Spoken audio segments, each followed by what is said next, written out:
அனைவருக்கும் வணக்கம். தாவேகா சார்பாக நேற்றைக்கு அதாவது ஞாயிற்றுக்கிழமை பார்த்தீங்கன்னா இந்த எஸ்ஐஆரை கண்டித்து ஆர்ப்பாட்டம் நடத்தினாங்க.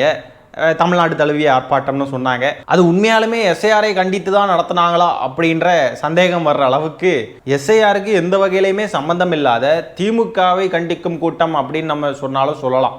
ஏன்னா அந்த லட்சணத்தில் தான் அவங்க எல்லாம் வந்து பேசிக்கிட்டும் பண்ணிக்கிட்டும் இருந்தாங்க. இந்த காணொலியில் நம்ம என்ன பார்க்க போகிறோம் அப்படின்னு பார்த்தீங்கன்னா, இந்த தற்குறிகள் இந்த டிவி சேனல்ஸ்க்கெலாம் பேட்டி கொடுக்குறப்போ என்னெல்லாம் தற்குறித்தனமாக பேசியிருக்காங்க, என்னெல்லாம் கோமாளித்தனம் பண்ணி வச்சுருக்காங்க அப்படின்றதெல்லாம் பார்க்க போகிறோம்.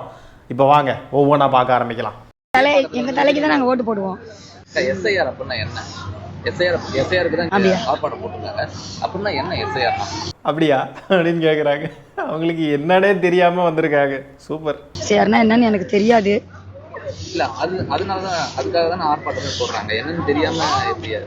என்னன்னு தெரியாம நாங்க விஜய் வந்திருக்காரு வாங்கன்னு கூப்பிட்டாங்க, நாங்க வந்திருக்கோம் எல்லாரும். பார்த்தீங்களா, விஜய் வந்திருக்காருன்னு சொல்லிட்டு கூப்பிட்டு வந்திருக்கானுங்க. பார்த்தீங்களா, இவனுங்க தான் இந்த கோட்டாருக்கும் கோழி பிரியாணிக்கும்னு சொல்லிட்டான் வாயில வடை சுட்டுக்கிட்டு கிண்டல் அடிச்சுக்கிட்டு இருக்கிறது எல்லாரையும். எப்படி ஏமாத்திருக்கானுங்கன்னு பாருங்க. இதுக்கு பேர் ஏமாத்துறது இல்லையா மக்களை? இப்போவே இப்படியெல்லாம் ஏமாத்துறானுங்கன்னா ஆட்சிக்கெல்லாம் வந்தால் என்ன மாதிரி ஏமாத்துவானுங்க?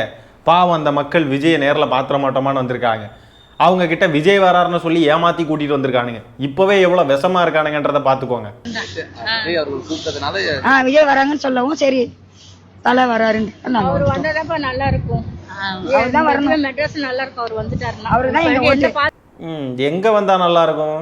ஆர்ப்பாட்ட களத்துக்கா இல்லைன்னா அவர் வந்து ஆட்சி பண்ணணும்னு சொல்றீங்களா? என்ன நல்லா இருக்கும்? எப்படி சொல்றீங்க? அவர் எத்தனை தடவை இது வரைக்கும் ஆட்சி பண்ணியிருக்காரு? எந்த அடிப்படையில் சொல்றீங்க? இதுக்கு பேர் தான் ரசிக மோகம் அப்படின்றது. எதுக்கு சொல்றோம், என்னத்துக்கு சொல்றோனே தெரியாம சொல்றது. பாதுகாப்பு இல்ல. அவர் வந்து லேடிஸ்க்கு பாதுகாப்பு இல்ல. எல்லாம் அரைச்சமாவே அரைக்கிறது, ஒரே மாதிரியே அரைக்கிறது. லேடிஸ்க்கு பாதுகாப்பு இல்லையா? பாதுகாப்பு இல்லையா? அப்படியா? நம்மளும் பல வீடியோவில் எடுத்து சொல்லியாச்சு, எக்ஸ்பிளைன் பண்ணியாச்சு. திரும்பவும் இருந்து எக்ஸ்பிளைன் பண்ணணும். நம்மளும் அதே அரைச்சமாவே அரைச்சிக்கிட்டு இருக்கணுமா அப்படின்னு தான் இருக்கு. சரி விடுங்க, அடுத்து என்ன பேசியிருக்காங்கன்னு பார்ப்போம். தலையெல்லாம் சுத்துதுங்க இவங்களெல்லாம் பார்த்தாலே. கழுத்துல 2 துண்டையும் போட்டுக்கிட்டு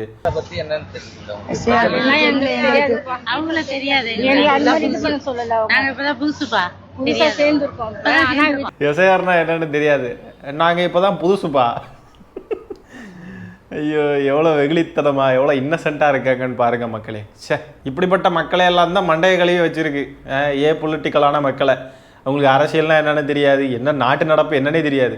அவங்கள வந்துட்டு வாங்க வாங்க நம்ம தான் தமிழக வெட்டி கழகம் தான், நம்ம அப்படியே இது மாஸ், நம்ம பக்கா மாஸ் கட்சி அப்படின்ட்டுலாம் வந்து அது இங்கே வந்தீங்கன்னா அப்படியே எங்கள் கொடியை யூஸ் பண்ணிங்கன்னா அது ஒரு தனி பவர், அது ஒரு கெத்து, அது விஜய் மாஸ் அப்படின்லாம் வந்துட்டு ஏதாவது மண்டைய கழுவி இந்த மக்களையெல்லாம் வச்சுருக்காங்க. அதனால தான் அவங்க சொல்கிறாங்க அவர் வந்தால் தான்ப்பா நல்லாயிருக்கும். எந்த அடிப்படையில் சொல்கிறாங்கன்னு கேட்டால் அவங்களுக்கே தெரியாது. அவரை பிடிக்குங்க, அவரு நல்லவருங்க, அவர் எங்கள் வீட்டு பிள்ளைங்க, அவர் எங்கள் வீட்டில் என்ன ஆனாலும் பரவாயில்லைங்க, விஜய் தான் வரணும். எங்கள் வீட்டில் யாருக்கு என்ன ஆனாலும் நாங்கள் உங்களுக்கு புரியலையாங்க, அவர் தாங்க வரணும்.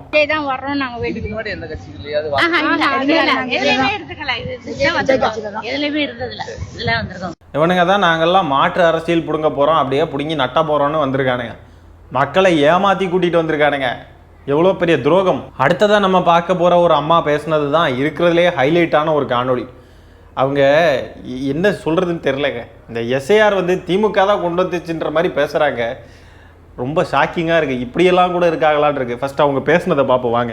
இந்த போராட்டத்தை என்ன நினைக்கிறேன்னா, முற்றிலுமே இது வந்து எங்களை வந்து குழப்பறதுக்காக, மக்களை குழப்பறதுக்காக பண்ணிட்டு இருக்காங்க. அது வந்து முக்கியமான விஷயம் என்னன்னா, திமுக காரங்களுக்கு வேற ஐடியா எதுவும் கிடைக்கல.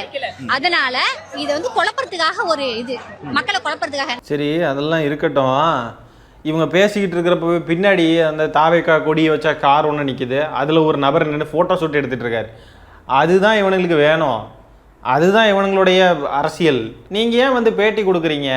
நீங்களும் போய் ஃபோட்டோஸ்லாம் எடுத்துகிட்டு உங்களுக்கு தேவையான இந்த தாவேகா கொடி வச்சுக்கிட்டு ஃபோட்டோ, விஜயோடைய புகைப்படம் பதித்த அந்த பேனர் இருக்குன்னா அது பக்கத்தில் போயிட்டு உந்தன் ரசிகை நானும் உனக்கேன்னு தெரியவில்லை அப்படின்லாம் வந்து ஃபோட்டோ எடுத்துக்கிட்டு இப்படிலாம் போட்டுட்டு போக வேண்டியதானே?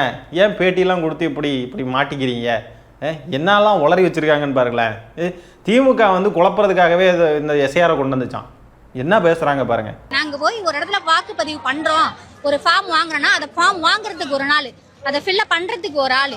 நாங்க போய் நிற்கும் போது தமிழக வெற்றி கழகமா நீங்க வராதிங்க அப்படின்னு எங்களை பழிச்சுனே சொல்லிடுறாங்க.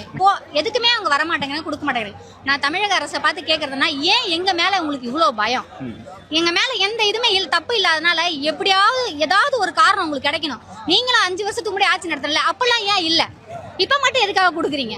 ஏன் தமிழக வெற்றி கழகம் வரும்போது மட்டும்தான் உங்களுக்கு இந்த சட்டத்திட்டம் எல்லாம் வருமா? இதுக்கு முன்னாடி வராதா? நான் ஒண்ணு மட்டும் கேட்டுக்கிறேன், தலைவர் ஸ்டாலின் அவர்களே, நான் உங்களே ஒண்ணு கேட்டுக்கிறேன். இங்க தமிழ்நாட்டுல மட்டும் கிட்டத்தட்ட ஒரு 4 சிறைச்சாலை மட்டும் வச்சுக்கலாம். சிறைச்சாலை உள்ளவங்க எல்லாருக்குமே ஓட்டுரிமை இருக்கு. 2026ல எங்க தலைவர் அவர்கள் கண்டிப்பா ஜெயிப்பாங்க. என்ன இளைஞர்கள் ஓட்டு, இது நீங்க சொல்ற மாதிரி வயதானவர்கள் ஓட்டு இல்ல. விஜய் அப்படின்ற ஒரு அயோக்கிய நடிகனுக்கு கிடைத்த வெற்றி இதுதான். பிஜேபி அமல்படுத்தக்கூடிய ஒரு விஷயத்தை திமுக தான் கொண்டு வந்திருக்குன்ற மாதிரி போர்ட்ரே பண்ணி அந்த மக்களும் அதை நம்பிக்கிட்டு அப்படி பேசுறாங்க பாருங்க. இப்படி வந்து இந்த மக்களை திமுகவுக்கு எதிராக கொம்பு சீவி விடுறதுக்காகவே பாஜகவால் களமிறக்கப்பட்ட ஒரு நபர் தான் விஜய் அப்படின்ற நபர். இவங்களுக்கெல்லாம் திமுக மேல இருக்கக்கூடிய வெறுப்பு மட்டும்தான் மேலோங்கி இருக்கு. அது எதுக்காக வெறுக்கிறோம் அப்படின்னு அட்லீஸ்ட் ஒரு காரணமாவது இருக்கணும். இப்ப நமக்கு வந்து பாஜக மேல ஒரு வெறுப்பு இருக்கு, இப்ப தாவேகா மேல ஒரு வெறுப்பு இருக்கு, நாம் தமிழர் மேல ஒரு வெறுப்பு இருக்கு அப்படின்னு சொன்னா அதுக்கு ஒரு காரணம் இருக்கு, அரசியல் காரணங்கள் இருக்கு. இவங்களுக்கு திமுக மேல என்ன காரணம் இருக்குன்னு இவங்களுக்கே தெரியாது. பேச கூப்பிட்டாலும் வரமாட்டாங்க, நம்ம பேசுறதையும் ஒத்துக்க மாட்டாங்க. இவங்க தலைமை என்னன்னு பார்த்தீங்கன்னா, நல்லா நுணுக்கமா ஒரு காணொலியை வெளியிட்டு அந்த காணொலியில எஸ்ஐஆரை பத்தி பேசிக்கிட்டு அப்படியே வந்து திமுகவை பத்தி பேசுறப்போ இவங்களுக்கு என்ன புரிதல் ஏற்படும்? இவங்களுக்கு என்ன தோணும்? அப்போது தலைவன் வந்து எஸ்ஐஆரை பற்றி பேசுகிறாங்க, அப்போ எஸ்ஐஆர்னு ஏதோ ஒன்று இருக்குது, அது வந்து இது காரணம் அப்போது இது தமிழக அரசு தான், திமுக தான் அப்படின்னு சொல்லிட்டு குருட்டாம்போக்கில் நம்பிக்கிட்டு இருக்காங்க. என்ன ஏதுன்னே தெரியாது, யாரு கொண்டு வந்ததுன்னு கூட தெரில. அந்த கண்டன ஆர்ப்பாட்டம்னு சொல்லி போடுறாங்க, அதில் பாஜகன்ற பேர் கூட இடம்பெறல. தேர்தல் ஆணையத்தை கண்டிக்கிறோம்னு கூட இல்லை, எதுவுமே இல்லை. யாரை கண்டிக்கிறாங்கன்னே தெரில. மேடையில் ஏறி எஸ்ஐஆரை பற்றி பேசுகிறாங்க, பேசிக்கிட்டு திமுகவை பற்றி பேசி எதையாவது திட்டிக்கிட்டு இறங்குறாங்க. அப்படின்னா இந்த மக்களுக்கு என்ன புரிதல் இருக்கும்? எஸ்ஐஆர்னா திமுக தான் ஏதோ பண்ணிருச்சு அப்படின்னு சொல்லி நினச்சிக்கிட்டு இருக்காங்க. இந்த அம்மா சொல்கிறாங்க இவங்க மேலெல்லாம் எந்த தப்பும் இல்லையா, அதனால வந்து திமுக ஏதோ பண்ணுது இவங்கள பார்த்து அப்படின்னு சொல்லிட்டு இந்த அம்மா குற்றச்சாட்டு வைக்கிறாங்க. என்ன தப்பு இல்லை, 41 பேரை கரூரில் கொண்டு குவிச்சதுக்கு எல்லாருமே தான் காரணம். விஜய் வந்து எவ்வளோ வரி ஏய்ப்பு பண்ணியிருக்காரு அப்படின்றதெல்லாம் மக்கள் அனைவரும் அறிந்த ஒரு விஷயம்தான். எந்த தப்புமே இவங்க பண்ணலையாம். பிளாக் டிக்கெட் விற்கல தாவேகாரனுங்க, எந்த தப்புமே இவங்க மேலே கிடையாது. என்னெல்லாம் பேசுகிறாங்க. அதுலேயும் திமுக ஏதோ பண்ணுதான் இவங்கள. என்னடா இது, எதுக்குடா இப்படியெல்லாம் இருக்கீங்க தற்கொலைகளாட்டம்? இவங்களெல்லாம் பார்த்து பயந்து எஸ்ஐஆர் திமுக கொண்டு வந்திருக்கு.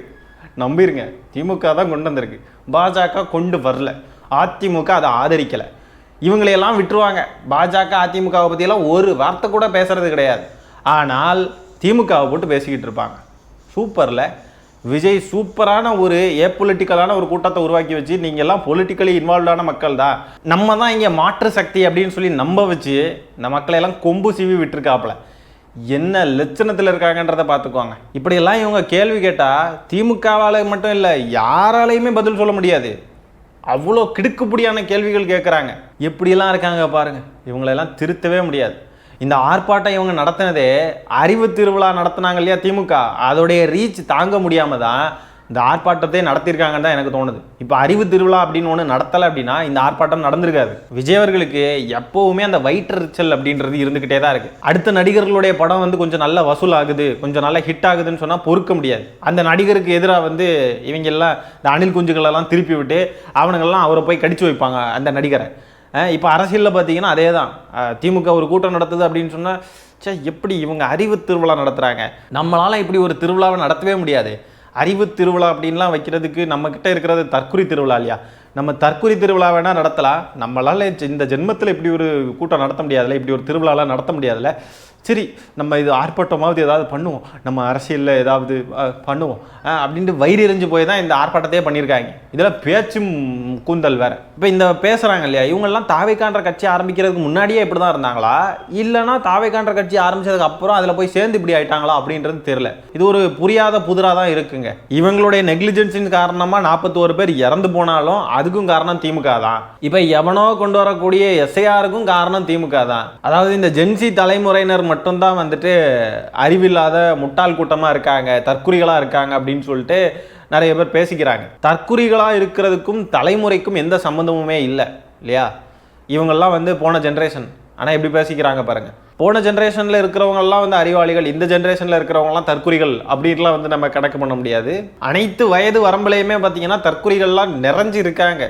அதுலேயும் தாவேக்கான்ற கட்சியில் அவ்வளோதான், அதில் இளைஞர்கள் நிறைய இருக்காங்கன்னு பார்த்தாலும் எல்லா வயது வரம்பில் இருக்கிறவங்களும் இருக்காங்க, தற்குறிகளாக அங்கே இருக்காங்க. இப்போ இவங்க மேலே நமக்கு கோவம் வர்றதை விட விஜய்ன்ற நபரே பார்த்தீங்கன்னா அவர் வெளியிட்ட வீடியோவில் பாஜகவையோ மோடியையோ எதுவுமே பேசலை இல்லையா. திட்டமிட்டே இவங்களெல்லாம் ஒரு விஷயத்த பண்ணுறாங்க. என்னன்னு பார்த்தீங்கன்னா ஒரு தலைமுறை இளைஞர்களை திமுக பக்கம் வரவிடாமல் தடுக்கணும் அப்படின்றது தான் இவங்களுக்கு பாஜக கொடுத்துருக்கிற அசைன்மெண்ட். இதில் நமக்கு என்ன தோணுதுன்னா, ஒன்று விஜய் தெரிஞ்சே தான் இந்த வேலையை பார்க்குறாரு, இல்லைன்னா எஸ்ஐஆர்னா என்ன, அது யார் கொண்டு வந்ததுன்னு விஜய்க்கே தெரியாமல் தான் சுற்றிக்கிட்டு இருக்காரு அப்படின்னு தான் நம்ம எடுத்துக்க முடியும். ஆனால் விஜய்க்கு யார் கொண்டு வராங்கன்னு தெரியாமலாம் இருக்காது, அதுக்கு chances are very very less. விஜய்க்கு நல்லா தெரியும் யார் கொண்டு வந்தாங்க என்ன ஏதெல்லாம், இந்த மக்களுக்கு தெரிய விடாமல் பார்த்துக்கிட்டு இருக்கார். அந்த வேலையை தெளிவாக பார்க்குறார். வார்த்தைக்கு வார்த்தை வந்துக்கிட்டு ஜென்சி பட்டாளமே, நண்பா நண்பீஸ், முதல் தலைமுறை வாக்காளர்களே இப்படின்லாம் சொல்லி அது மட்டும் இல்லாமல் இவங்கெல்லாம் ரொம்ப கெட்டவங்க, இவங்கெல்லாம் நம்மளுடைய வாக்குரிமையை பறிக்கிறாங்க, இவங்கெல்லாம் நமக்கு எதிராக சதி பண்ணுறாங்க இப்படின்லாம் சொல்லி இப்போ இருக்கக்கூடிய இந்த இளைஞர்கள், விஜய் பின்னாடி போகக்கூடிய இளைஞர்களை எல்லாம் திமுக பக்கம் வரவிடாமல் ஆக்குறதுக்காக இப்படியெல்லாம் எதையாவது சொல்லி நம்ப வச்சுக்கிட்டு இருக்காப்புல. நம்ம எதிரிங்க இவங்க நமக்கு எதிராக சதி பண்ணுவாங்க, இவங்க சதியை நம்ம முறியடிக்கணும். நமக்கு வழக்கமாகவே அவங்க தொல்லை கொடுத்துக்கிட்டு தானே இருக்காங்க, நமக்கு அங்கே தொல்லை கொடுப்பாங்க இங்கே தொல்லை கொடுப்பாங்க அப்படின்ட்டுலாம் வந்து ஒரு ஒரு பிம்பத்தை வந்து இளைஞர்கள் மத்தியில் கட்டமைக்கிறாரு. தொல்லை கொடுக்குறாங்கன்னு அவர் சொல்கிற எல்லாமே நீங்கள் எடுத்து பார்த்தீங்கன்னா டீப்பாக அதை நோட் பண்ணிங்கன்னா தொல்லையெல்லாம் யாருமே கொடுத்துருக்க மாட்டாங்க.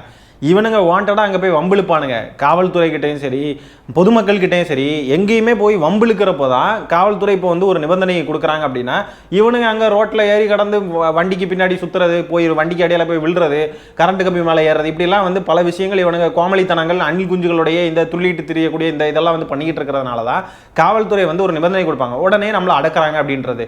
இப்போ அன்னைக்கு கூட பார்த்தீங்கன்னா இப்போ இந்த ஆர்ப்பாட்டம் நடத்துறதுக்கு அந்த மேடை போடுற விஷயத்தில் சென்னையில் முந்தா நாள் ராத்திரியே இருந்து மேடை போட்டுக்கிட்டு இருக்கானுங்க, காலையில் 10 மணிக்கு பெர்மிஷனை வாங்கி வச்சுக்கிட்டு. அப்போ இதுக்கெல்லாம் வந்து போய் காவல்துறையை சார்ந்தவங்க யாராவது போய் கேட்டால் உடனே நம்மளை மிதிக்கிறாங்க அடக்குறாங்கன்னு வர்றது. அதே மாதிரி கரூரில் 41 மக்கள் இறந்ததுக்கப்புறம் காவல்துறையை சேர்ந்தவங்களும் அரசு அதிகாரிகளும் பார்த்தீங்கன்னா உட்காந்துருந்து ப்ரெஸ் மீட் கொடுத்தா ஏன் இதெல்லாம் ப்ரெஸ் மீட்லாம் கொடுக்குறாங்க, எதுக்கு இப்படி சம்மந்தமே இல்லாமல் ப்ரெஸ் மீட் கொடுத்து நம்ம மேலே அவதூறு பரப்புறாங்க காவல்துறையை சேர்ந்தவங்களும் அரசு அதிகாரிகளும் அப்படின்னு சொல்லிட்டு இப்படியெல்லாம் வந்து இளைஞர்களுடைய மைண்டில் திமுக வந்து ரொம்ப தவறாக ஏதோ பண்ணிக்கிட்டு இருக்கு, நம்மளை அடக்குறாங்க ஒடுக்குறாங்க அப்படின்னு சொல்லி இளைஞர்களுடைய மைண்டில் வந்து நஞ்சை விதைத்து கொண்டிருக்கிறார் இந்த விஷச்செடி. எஸ்ஐஆரை கொண்டு வரவனை பற்றி பேச மாட்டார், எஸ்ஐஆரை ஆதரிக்கிறவனை பற்றி பேச மாட்டார். ஆனால் எஸ்ஐஆருக்கு எதிராக மக்கள் மன்றத்துலேயும் சரி நீதிமன்றத்துக்கும் போய் போராடிக்கிட்டு இருக்கிற திமுகவை பற்றி தப்பாக வந்து மக்கள்கிட்ட கொண்டு போய் சேர்க்கிறார், அதுலேயும் குறிப்பாக இளைஞர்கள்கிட்ட. ஆனால் கொடுமை என்னன்னு பார்த்தீங்கன்னா இந்த ஒரு விஷக்கிருமையையும் ஒரு ஆளாவேற மதித்து நம்ம முதலமைச்சர் அவர்கள் எஸ்ஐஆருக்கு எதிராக அனைத்து கட்சி கூட்டம் கூட்டுறப்போ இந்த நபரையும் அழைப்பிதழ் கொடுத்து அழைப்பு விடுத்திருந்தார். அது இருக்கிறதுலே கொடுமை. ஆனால் இந்த நபர் சொல்கிறத பாருங்கள், அந்த வீடியோவில் போட்டிருக்கிற வீடியோவில் சொல்கிறாரு, நம்ம கூட எல்லா மீட்டிங்லேயும் சொல்லிக்கிட்டு இருப்போம்ல நம்மளுக்கும் அவங்களுக்கும் தான் போட்டி அப்படின்னு, அதனால அவங்க நம்மளை பழி வாங்குறதுக்காக நிறைய விஷயங்கள் ப்ரூவ் பண்ணிக்கிட்டு இருக்காங்க பாருங்க அப்படின்ட்டு வன்மத்தை கக்கிக்கிட்டு இருக்காப்புல. நம்ம நினச்சதை விட ரொம்ப மோசமான நபருங்க இந்த விஜாயி அப்படின்ற நபர். விஜாய் எஸ்ஐஆர் காப்பின்றது என்னன்னா ஷிஃப்டடு டெத் இதெல்லாம் வந்து இது பண்றாங்க, கலெக்ட் பண்றாங்க. அது என்ன சொல்லாது நம்ம ஷிஃப்டடு டெத்து. அணில்களே யாராவது சொல்லி கொடுத்து கூப்பிட்டு வாங்கடா என்ன எஸ்ஐஆர்னா என்னன்னு. ஓ உங்களுக்கே தெரியாதுல்ல, சரி என்ன பண்ணுறது, சரி விடுங்க. இன்னைக்கு வந்து தமிழ்நாடு முழுவதும் எல்லா இடத்துலையும் நீங்கள் போராட்டம் பண்ணியிருக்கீங்க, ஆனால் உங்கள் தலைவர் எந்த இடத்துலையும் போராட்டம் பண்ணலை. இப்போ எல்லா கட்சிகளும் தலைவர் முன்னிலையில் தான் போராட்டம் நடக்கும், அவங்க ஒரு இடத்துல பண்ணியிருக்கலான்ற இது இருக்குல்ல. ஆமாண்ணா, அவருடைய போராட்ட வடிவம் என்பது நேற்று அவர் ஒரே ஒரு 10 நிமிட வீடியோ ஒரு பேராசிரியரை போல எளிமையாக பாமரருக்கும் புரியும்படி அவர் போட்ட காணொலியால் தான் இன்னைக்கு என்ன சொல்கிறாங்க, தேர்தல் ஆணையமே சர்வர் கிராஷ்ன்றாங்க. அத்தனை பேர் போய் தேர்தல் ஆணையத்தினுடைய இணையதளத்தை பார்த்துருக்குறாங்க. தகவல் தொழில்நுட்பத்தை பயன்படுத்தி இந்த விஷயத்தில் வெறும் அரசியல் செய்யாமல் ஆக்கப்பூர்வமான விஷயங்களை செய்வதற்கான முன்னெடுப்புகளை நம்ம மேற்கொண்டு இருக்கிறோம். இந்தியா முழுக்கவே தலைவர் இந்த விஷயத்தை தொட்டு காணொலி விட்ட பிறகுதான் இது ஒரு பெரிய பேசு பொருளாக மாறி இருக்குது. அதனால இதுல ஒரு எட்டனதர் அரசியல் என்பதை தாண்டி இதுல வந்து மிக மிக அடிப்படை வாக்குரிமை என்பது ஜனநாயகத்தினுடைய ஆணிவேர். அதை பாதுகாப்பதற்காக அவரால் முடிந்த எல்லா விஷயத்தையும் அவர் ஆணைப்படி அவரின் ஆலோசனைப்படி தான் நாங்கள் செஞ்சுக்கிட்டோம். 6.5 கோடி பேர் பாதிக்கப்படக்கூடிய ஒரு விஷயம்னு நேற்று வீடியோவையும் சொன்னாங்க, நீங்க சொன்னீங்க. அவர் களத்துக்கு வர வேண்டிய தேவை முன்னை விட எப்படின்னா அதிகமாக இருக்குன்றது உங்களுக்கே தெரியும். பட் ஆனால் இன்னும் ஏன் வந்து களத்துக்கு வர்றதுக்கு தயக்கம்? இன்னும் அந்த நிகழ்வுகள் இருந்து நம்ம ஒன்றும் வெளியே வரலைங்களா? இல்லை இப்படியே இருந்தால் இன்னும் எவ்வளோ நாளைக்கு இது தொடங்கணும்? ஏன்னா மக்களோட எதிர்பார்ப்பாகவும் இருக்குல்ல, தொண்டர்களோட எதிர்பார்ப்பாகவும் இருக்குல்ல. இப்போ இங்கே கேட்குறப்ப யார் வராங்கன்னு மக்கள் மத்தியிலும் ஒரு எதிர்பார்ப்பு இருக்குது. அது என்னைக்கு தான் அது உடைப்பீங்க அந்த ஐஸை? ஆனால் அப்படி கிடையாது. எஸ்ஐஆர் வச்சு பீகாரில் ஒரு எலெக்ஷனையும் முடிச்சுட்டாங்க. அந்த ரிசல்ட் பார்த்து எல்லாரும் அதிர்ச்சியில் இன்னும் மீண்டு வரல. அதை போன்ற ஒரு சூழல் தமிழ்நாட்டில் வந்துடக்கூடாது என்பதற்காக ரொம்ப நுணுக்கமாக கால்குலேட்டிவாக ஒரு ஸ்டெப் எடுத்துட்டு இருக்கிறோம். அதில் ஒரு நீட்சி தான் அவர் நேற்று வெளியிட்ட காணொலி. வெறும் காணொலி மட்டும் கிடையாது, இன்னைக்கு தமிழ்நாடு முழுக்க போராட்டம் நடைபெற்றிருக்கிறது. ஒரே நாளில் ஒரே நேரத்தில் இத்தனை தலைவர்கள் இத்தனை பேர் இவ்வளோ நேரத்தில் வந்து நாங்கள் வந்து இதை பேசுபொருளாக மாற்றிருக்கிறோம். அடுத்தடுத்த நாட்களில் நீங்கள் கேட்ட கேள்விக்கான பதிலும் தெரியும். அவர் வரதான் போறாரு, பேசதான் போறாரு. அந்த ஒவ்வொரு பேச்சும் தமிழ்நாட்டின் தலையெழுத்தை மாற்றப் போகிற மிகவும் காத்திரமான மிக முக்கியமான பல விஷயங்களை அவர் எக்ஸ்போஸ் பண்ண போறார். அதாவது விஜய் எதுக்கு போராட்ட காலத்துக்கு வரலன்னு கேட்டால் அதுக்கு சொல்கிற பதிலை பாருங்க. என்னெல்லாமோ பேசிக்கிட்டு இருக்கார். வானத்திலிருந்து மழை பெஞ்சுது, இது கடல் தண்ணி ஆவியாச்சு, கடலுக்குள்ளே இருக்க மீனெல்லாம் வந்தாங்க, இற இல்லாமல் கஷ்டப்பட்டுச்சு, என்ன இல்லாமல் பேசுகிறாருங்க. அதுக்கு முன்னாடி பேசுகிறாருப்பாங்க. அதான் நேற்றுக்கு வீடியோ போட்டார்ல, அவர் வந்தால் கூட்டம் கூடிருன்ற மாதிரி பேசிக்கிட்டு இருக்காப்புல. அது மட்டும் இல்லாமல் ஒன்று சொல்கிறாருப்பாங்க, விஜய் இந்த வீடியோ போட்டதுக்கப்புறம் அந்த சர்வரே கிராஷ் ஆகிடுச்சான். எலெக்ஷன் கமிஷனுடைய சர்வரே கிராஷ் ஆகிடுச்சான். அதை பெருமையாக சொல்கிறாரு. இல்லை இப்படியே வந்து பேசி பேசி எத்தனை பேரை தான் சாகடிக்க போகிறீங்க? விஜய் வந்து இப்படி பண்ணிட்டா அப்படி ஆயிரும், விஜய் ஒரு இடத்துக்கு வந்தால் அப்படியே அந்த இடமே ஸ்தம்பிச்சிரும், அந்த இடமே வந்து அப்படியே ஃபுல்லாக க்ரௌட் அப்படியே கூடி அப்படியே இதாயிரும். எதுக்கு இப்படி எல்லாம்? எதுக்கு? விஜயோடைய ஒரு பாடல் வந்துச்சுன்னா யூடியூப் கிராஷ் ஆயிரும். எதுக்குன்ற வேணும்னே போய் எதையாவது பண்ணி வச்சு அதில் ஒரு பெருமையை தேடிக்கிட்டு எதுக்கு இப்படியெல்லாம் இருக்கணும்? அறிவு இருக்கா? அறிவு இருக்கிற மாதிரி பிஹேவ் பண்ணுறீங்களா? எதுக்கு உங்களுக்கு தந்தை பெரியாரெலாம் வந்து கொள்கை தலைவராக வச்சுருக்கீங்க? தயவு செஞ்சு விட்டுருங்க, எங்களை விட்டுருங்க. ரொம்ப கஷ்டமாக இருக்குது. அவருடைய போராட்ட வடிவம்ன்றது நேற்றுக்கு ஒரு காணொலி வெளியிட்டாங்க பாருங்க. ஐயோ எப்பா பெரிய போராட்ட வடிவம் அப்படியே வடித்து தள்ளிட்டார். அப்படியே இவர் பேசுகிறப்போ அப்படியே அங்கே தூய தமிழில் தான் இவர் நொட்டிக்கிட்டு பேசுவார். அப்படியே நம்ம புஷியானந்த் பேசுகிறப்போ எவ்வளோ ஸ்பெல்லிங் மிஸ்டேக்ஸ் போட்டிருக்காருன்றதை பார்ப்போம். ஒரு கம்பைலேஷனாக ரெடி பண்ணி வச்சுருக்காங்க, பார்ப்போம். தளபதி அவர்களின் தலைமதி மாநாடு ஒரு மாநாடு 2 நீங்க 8 கிலோமீட்டர் இல்ல 80 கிலோமீட்டர். இந்த அநீதிக்கு துணை போகும் அநீதி எஸ்ஐஆர் என்னும் அநீதி.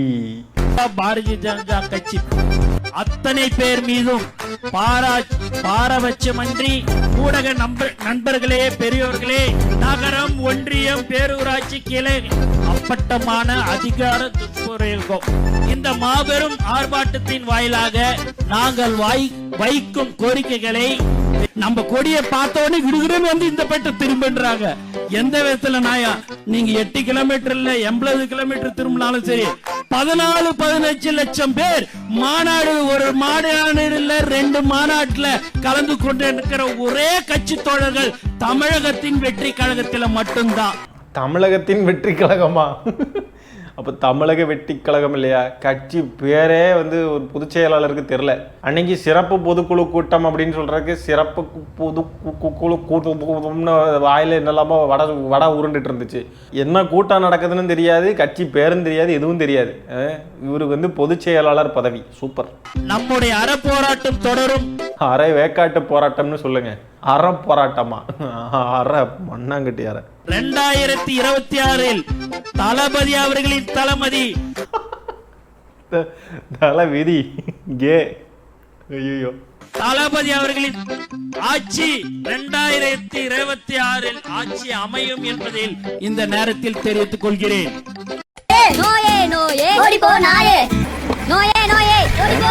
நோய் எதிர்ப்பு போராட்டம் என்ன புது ட்ரெண்டிங்கா? ஹாஸ்பிட்டல் ஏரியா இன்னும்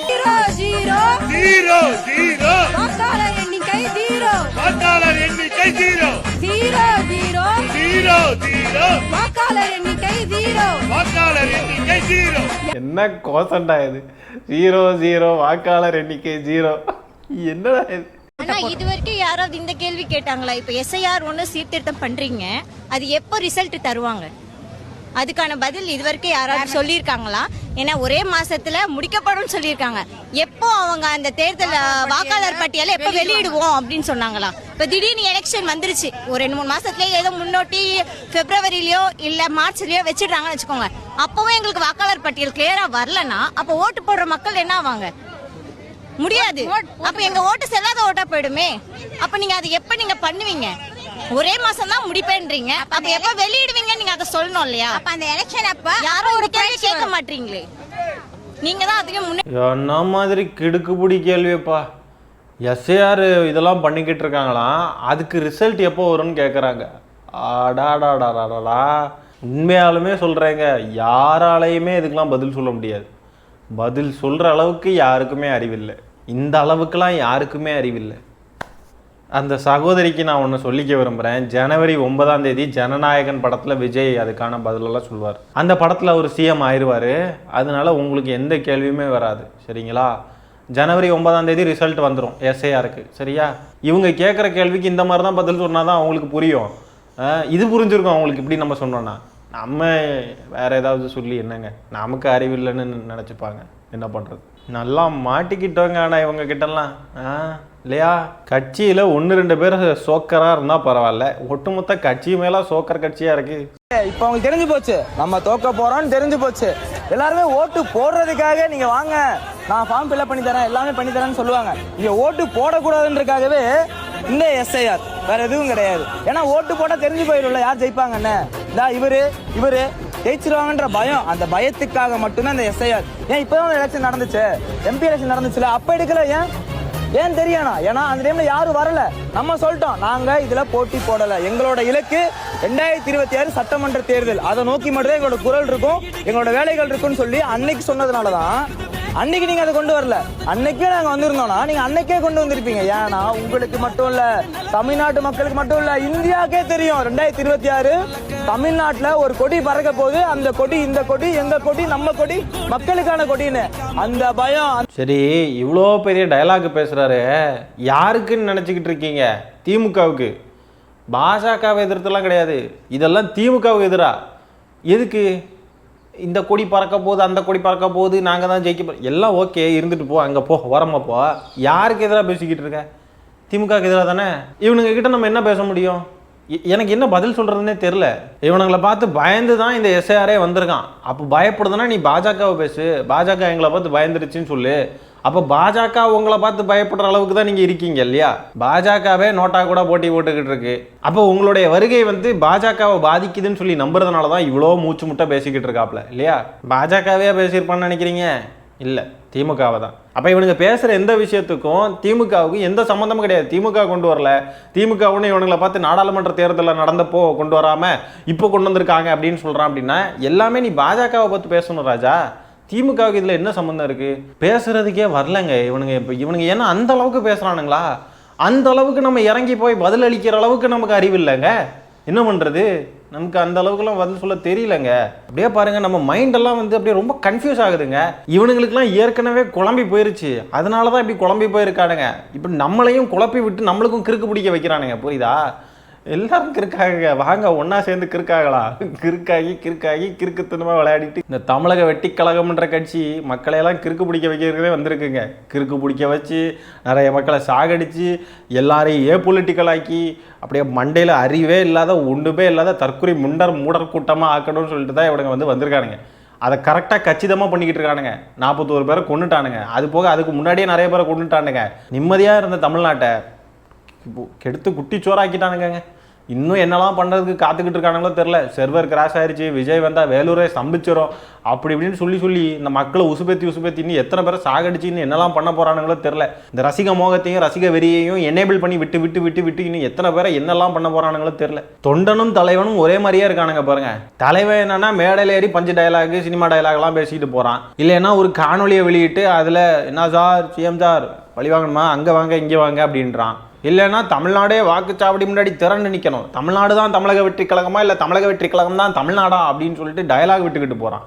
கிறுக்க மாதிரி இருக்கு அந்த டயலாக். மண்ணாங்கட்டி யாரா இந்த டயலாக் எழுதி கொடுத்தது? சம்மந்தமே நம்ம பேசிக்கிட்டு போகிறான்ற மாதிரி இருக்குது. அது போக பார்த்தீங்கன்னா இன்னொரு பக்கம் இந்த தொண்டர்கள் இவனுங்களும் அதே மாதிரியே சினிமா மோகத்தில் ரசிக வெறி பிடிச்சி போய் திமுக தான் காரணம், எங்களை பார்த்து பயந்துட்டாங்க, நீங்கள் அந்த தேர்தலுக்கு கொண்டு வரல இந்த தேர்தலுக்கு கொண்டு வந்திருக்கீங்க, நீங்கள் எல்லாரும் பயந்துட்டீங்க, எங்களை ஒடுக்குறீங்க, எங்களை எதிர்ப்பிலே தெரியாதா, எங்களை பார்த்து எவ்வளோ பயப்படுறீங்க அப்படி இப்படின்னு சொல்லிட்டு இவனுங்களும் ரசிக வெறியில் டயலாக் தான் பேசிட்டு போகிறானுங்க. ஆர்ப்பாட்டம் பண்ணி முடிச்சுட்டு அந்த இடத்துல கிடந்த குப்பையெல்லாம் பொறுக்கி எடுத்துகிட்டு போயிருக்கானுங்க. பொறுக்கி எடுத்திருக்கானுங்க பசங்க. தாவைக்கா பசங்கள்லாம் பொறுக்கி இருக்கானுங்க. சரி, அந்த குப்பையை போட்டது யாருன்னா தாவேக்காரனுங்க தான், இதே ரசிக குஞ்சுகள் தான். அதை பொறுக்கி எடுத்ததும் இந்த தாவேக்கா சேர்ந்தவங்க தான் பொறுக்கி எடுத்திருக்காங்க. பொறுக்கி இப்போ இதை க்ளீன் பண்ணுறதெல்லாம் எதுக்காகன்னு நினைக்கிறீங்க? வீடியோ எடுக்கிறாங்கல்ல, அதுக்காக தான். இப்போ வீடியோ எடுக்கலன்னா அதெல்லாம் பண்ணியிருக்க மாட்டானுங்க. வீடியோ எடுக்கிறாங்க, நம்ம வீடியோ அதை வச்சு எப்படி ரீல்ஸ் போடுவாங்க, நீ சிங்கம் தான் அந்த ஆகாயம் போதாத பறவை ஒன்று அப்படின்லாம் வந்து பாட்டு போடுவாங்க. அதனால வந்துட்டு நம்ம அதில் போய் நம்மளும் நடிப்போம். நம்ம மொத்த கட்சியுமே நடிச்சுக்கிட்டு டயலாக்ஸ் விட்டுக்கிட்டு ரீல்ஸ் எடுத்துக்கிட்டு இருக்கிற கட்சி தானே, அதனால இதையும் பண்ணுவோம் கூடவே சேர்த்துன்னு 10 11 நீ தானே அப்படின்ற மாதிரி நின்று குப்பையை பொறுக்கி எடுத்துட்டு போறானுங்க. பொறுக்கி தாவைக்கா பொறுக்கி இருக்கானுங்க. உங்களோட ஃபர்ஸ்ட் கொள்கையை எங்க தலைவர் முதல்வராக தான். அதுக்கப்புறம் அவர் ஆனாலே தெரியும் என்ன கொள்கைன்றது எல்லாருக்கும். அது எல்லாருக்குமே தெரியும். அது நடக்கும் போது எங்க ஆட்சி மாறும். அப்போ எங்களோட பவரும் தெரியும். ஆனா உங்களுக்கு ஒண்ணு தெரியும், ஃபர்ஸ்ட் நடந்த விஷயத்தால நாங்க எவ்வளவு பொறுப்பாயிருக்கோம்னு உங்களுக்கு தெரியுமா இல்லையான்னு தெரியல. எப்படி நடக்குதுன்னு மட்டும் பாருங்க. அமைதியா போறோம், அமைதியா வரோம். ஆனா சிலர் வந்து எங்களை நோண்டிட்டு தான் இருக்காங்க. இப்போ ஜஸ்ட் வரும்போது துண்டு போட்டுன்னு வந்தா டிராபிக்ல மாத்தி அப்படி அனுப்புறாங்க. 3 கிலோமீட்டர் நந்து வராங்க லேடிஸ்லாம். ஓகேங்களா, இவ்வளவு காயில வரணும்னு அவசியம் இல்லை. ஒருத்தர் கோசம் தான் வரும், தளபதி கோசம் தான். தளபதி கோசம் தான் வராங்களாம், தளபதி கோசம். அப்போ கொள்கையெல்லாம் எதுவும் கிடையாது, கட்சிக்குன்னு ஒரு இது கிடையாது, அரசியல்னு ஒன்று கிடையாது, தளபதி கோசம் தானே வரீங்க. கடைசி வரைக்கும் கொள்கை என்னன்னு சொல்லலை. கொள்கை என்னடான்னு கேட்டால் இவரை சிஎம் ஆகிறதான் கொள்கை. அதுக்கப்புறம் எங்களுடைய பவர் தெரியும், அதுக்கப்புறம் தெரியும் உங்களுக்கு நாங்கள் யாருன்னு அப்படின்னு மறுபடியும் அதே டயலாக் தான் விடுறானுங்க. சினிமா டயலாக் விட்டு எவ்வளோ நாளைக்கு தான் உசுர் எடுக்க போகிறானுங்கன்னு தெரில. ஐயோ முடியலைங்க.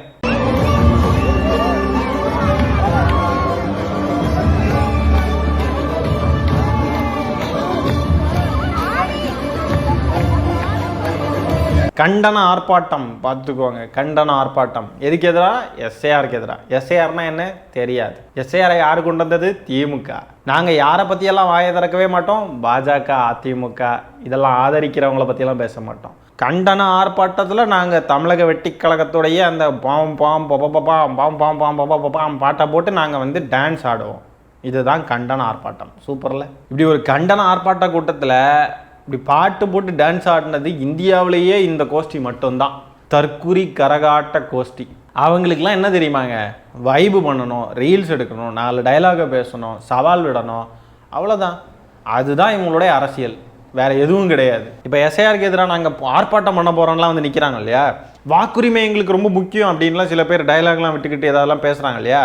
தேர்தல் அன்னைக்கு இவனுங்களை டைவெர்ட் பண்ணுறதுக்கு ஒரு சின்ன விஷயம் பண்ணால் போதும், எவனுமே வாக்குச்சாவடி பக்கம் கூட வரமாட்டான். உண்மையாலுமே சொல்கிறேன். விஜயோடைய ஏதாவது ஒரு படத்தை ரீரிலீஸ் பண்ணுறாங்க தியேட்டரில் அப்படின்னு சொன்னால் போதும், மொத்த கும்பலும் தியேட்டருக்கு போயிடும், எவனுமே ஓட்டு போட வரமாட்டான். That's all your honour. இவனுங்க இவ்வளோதான். இந்த காணொலியை நான் இதோட என் பண்ணிக்கிறேன். நன்றி, வணக்கம்.